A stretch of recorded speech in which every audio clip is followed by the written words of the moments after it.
नमस्कार साथियों, एक बार फिर हाजिर हम आप साथ एक नए अपडेट के साथ। यानी फ्रेंड्स, आज इस वीडियो में आपके लिए बहुत बड़ी खुशखबरी है। अगर बात की जाए तो सहारा इंडिया के निवेशकों के लिए बहुत बड़ा अपडेट निकल के आया है, जो कि सुप्रीम कोर्ट ने फाइनली डिसीजन दे दिया है कि अब आपका पैसा वापस होगा। इसके लिए सबसे पहले अगर हम बात करें तो इस वीडियो में आपको बताने वाले हैं कि किस प्रकार से आप अपना पैसा वापस कर सकते हैं। आपको एक टोल फ्री नंबर देंगे जिस पे आप बात भी कर सकते हैं और सारी जानकारी भी आप ले सकते हैं। साथ ही साथ हम बात करेंगे कौन सी एजेंसी है जो निगरानी करती है अगर किसी भी प्रकार का फ्रॉड होता है। साथ ही साथ सहारा इंडिया ने किस प्रकार से लोगों को बेवकूफ़ बनाया था, इसके बारे में पूरी डिटेल में आपको समझाने वाले हैं। तो फ्रेंड्स, वीडियो के अंत तक जरूर बने रहिएगा। अगर आपका पैसा फंसा है तो निश्चित रूप से आपको पैसा मिलने वाला है। तो सबसे पहले हम बात करें कि सहारा रिफंड में जो पैसा है ये कैसे आपको निकलेगा। तो इसके लिए उसने सेबी की अगर बात की जाए तो सहारा रिफंड ने एक टोल फ्री नंबर जो कि लॉन्च किया है। इस पर आप बात कर सकते हैं 9 बजे से 6 बजे तक के बीच में। साथ ही साथ उस पर मेल भी कर सकते हैं आप, sebi@sebi.gov.in पर सारी जानकारी आप ले सकते हैं मेल के थ्रू। तो सबसे पहले हम बात करें ये मामला क्या था। यहाँ पे ये मामला अगर बात की जाए तो सुप्रीम कोर्ट ने क्या आदेश दिया, इस पर की बात की जाए तो सुप्रीम कोर्ट ने आदेश दिया है कि जो 5,000 करोड़ रुपए हैं, जो कि अगर बात की जाए सहारा सेबी रिफंड खाते में जमा हैं, टोटल अगर बात की जाए तो 24,000 करोड़ रुपए जमा हैं सहारा सेबी रिफंड में, जिसमें से 5,000 करोड़ रुपए को स्थानांतरित किया जा रहा है, ट्रांसफ़र किया जा रहा है केंद्रीय रजिस्ट्रार को। और वहाँ से ये 9 महीने के भीतर, यानी सहारा समूह की जो 4 कंपनियाँ हैं, इनके सभी समितियों की अगर बात की जाए तो 10 करोड़ निवेशकों को पैसा वापस किया जाएगा, जो कि आपको 9 महीने के भीतर जो कि आपको पैसा वापस करना है। तो यहाँ पे अगर बात करें इसका मैटर क्या था, तो सबसे पहले हम बात करें इसके मैटर की बात में क्या मतलब था। ठीक है, तो मामला ये था कि 2009 में सहारा ग्रुप की एक कंपनी जो कि शेयर मार्केट में जाने की इच्छा शुरू करती है। शेयर मार्केट में जाने से पहले सेबी से अनुमति लेना होता है। अब बात करेंगे सेबी क्या है। सेबी के बारे में अगर आप जान जाएंगे तो आप आसानी से सारा कुछ समझ पाएंगे। ठीक है, सेबी की बात की जाए तो सेबी SEBI इसका पूरा नाम है security and exchange board of India. Hindi में अगर बात की जाए तो प्रतिभूति तथा विनियमन बोर्ड। काम क्या होता है इसका, शेयर मार्केट में गड़बड़ियों को रोकना होता है, कंपनियों के नियमों का पालन कराना होता है, निवेशकों के हितों का ख्याल रखना होता है। यानी अगर कोई भी बैंक या कोई भी ऐसा कंपनी जो कि शेयर मार्केट में जाना चाहती है तो शेयर मार्केट में जाने से पहले उसे सेबी से मिलना होता है, सेबी से रजिस्ट्रेशन कराना, सेबी से अप्रूवल लेना होता है। तो यहाँ पे अगर बात की जाए तो एक IPO इन्होंने लॉन्च किया, यानी इनिशियल पब्लिक ऑफरिंग। इस प्रक्रिया के जरिए कोई भी कंपनी पहली बार पैसा जुटाने के लिए अपनी कुछ हिस्सेदारी को जनता को बेचती है। इसके जरिए निजी कंपनी सार्वजनिक कंपनी बन जाती है, यानी निजी कंपनी जो है वो सार्वजनिक कंपनी बन जाती है जब वो कोई भी IPO लॉन्च करती है। IPO लॉन्च करने से उसको क्या होता है कि लोगों को शेयर बेचती है, यानी शेयर बेचती है और लोग शेयर खरीदते हैं। यानी बात की जाए तो कंपनी में वो अपना हिस्सेदारी देती है कि अगर कोई भी शेयर है, जैसे मान लीजिए कंपनी में अगर 1,000 करोड़ रुपए का शेयर आपने पूरा लॉन्च किया, ठीक है, तो उसमें से आपने अगर कोई 1,000 शेयर खरीद रहा है, कोई 10,000 शेयर खरीद रहा है, कोई 5,000 के शेयर खरीद रहा है, तो जो शेयर आप खरीद रहे हो वो हिस्सेदारी आप कंपनी में खरीद रहे हो, यानी जो भी प्रॉफिट होगा वो आपको भी मिलने वाला है कंपनी के थ्रू। तो यही यहाँ पे सिस्टम था जो IPO लॉन्च किया। इसके बाद बात की जाए तो शेयर मार्केट में जाके इसने यानी सेबी से अप्रूवल लेना होता है।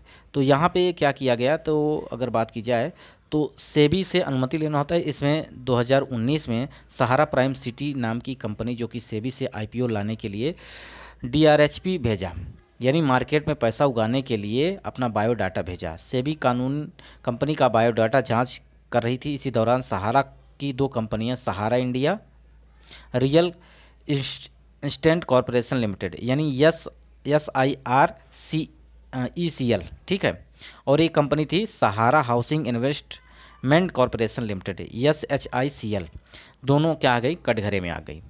सेबी को लगा कि इन्होंने गलत तरीके से लोगों से पैसे निकाले हैं, पैसे जमा करवाए हैं। तो इसके लिए सेबी ने इन दोनों कंपनियों के बारे में शिकायत भी लोगों से मिली, जिसके तहत दोनों कंपनियों को IPO OFCD जारी कर रही थी, उनको क्या किया, IPO को रद्द कर दिया। इसके थ्रू अब देखिए आगे क्या होता है। ठीक है, सेबी ने फिर इसमें क्या किया, जांच शुरू करती है। जांच शुरू करती है तो इसमें आता है कि SIRCECL और SHICL की जो दोनों कंपनियां थीं, इनमें से 2 से 2.5 करोड़ लोगों के लगभग 24,000 करोड़ रुपए इकट्ठा किए। 2 साल तक यह सिलसिला चलता रहा। सहारा ने इसके लिए सेबी से अनुमति नहीं ली। सेबी के तत्कालीन board member doctor KM Abraham ने पूरी जांच की। उन्हें पता चला कि सहारा के कई निवेशक फर्जी थे और बाकियों के कंपनी का दूर दूर से कोई रिश्ता नहीं था। आसान भाषा में कहें इसको तो सहारा ने इन 2 कंपनियों के जरिए लोगों के पैसे लिए। साथ ही साथ ये भी कहा कि देश के पैसे को अलग अलग शहरों में टाउनशिप बनाया जाएगा, लेकिन सहारा ने तो न टाउनशिप बनाया और ना लोगों के पैसे वापस किए।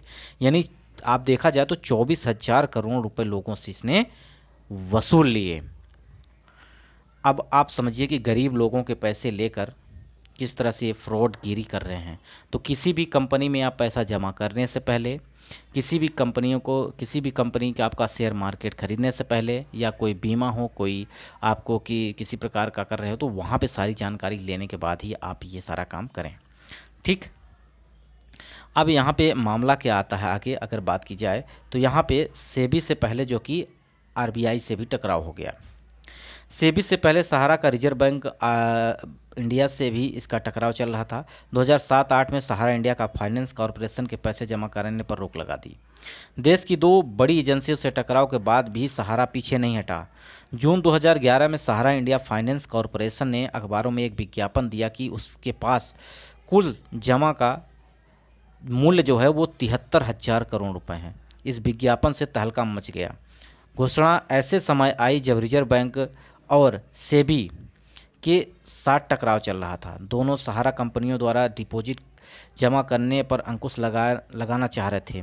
रिजर्व बैंक ने विज्ञापन भी छपवा दिए थे कि वह सहारा कंपनियों में जमा होने वाली रकम को भुगतान की गारंटी नहीं देगा। सेबी ने भी यही रुख अपनाया। इधर सुप्रीम कोर्ट ने सेबी के रुख का समर्थन किया। सहारा ने कहा कि उनकी 2 कंपनियों के लाखों छोटे निवेशकों से OFD यानी इसका बात की जाए तो 24,000 करोड़ रुपए जो रकम जमा किए थे उसे लौटा दिया जाएगा, लेकिन ऐसा कुछ भी नहीं हुआ।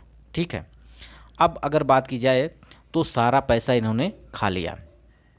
अब इसके कंपनी के अगर मालिक की बात की जाए तो कौन है कंपनी के मालिक? ये है सुब्रत राय। मूल रूप से अगर बात की जाए तो ये बिहार के निवासी हैं।